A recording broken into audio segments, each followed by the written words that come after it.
La libération de l'ancien président Alpha Condé, renversé par un coup d'état militaire le 5 septembre dernier par le colonel Mamadi Doumbouya, pose débat.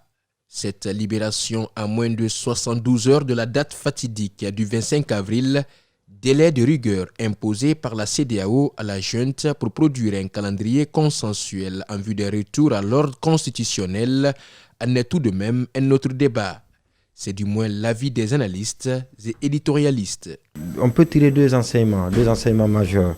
Le premier enseignement, c'est qu'il n'est pas, l'acte n'est pas insoupçonné de la stratégie des militaires à avoir l'indulgence de la CEDEAO à alléger sa sanction contre la Guinée. Le CNRD pose comme acte ces derniers temps est lié un peu à cet ultimatum de la CEDEAO. L'ultimatum de la CEDEAO a peut-être contribué à la libération de l'ancien président Alpha Condé, mais celle-ci intervient alors que plusieurs de ses anciens cadres sont incarcérés.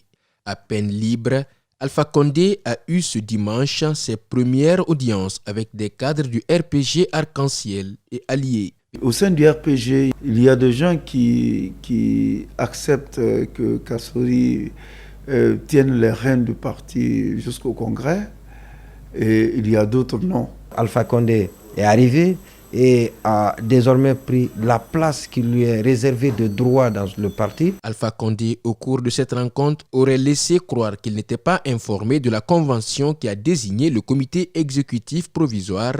Le risque d'effondrement du parti RPG est-il évident? Alpha Condé, lui, demande à ce que le parti soit élargi aux alliés.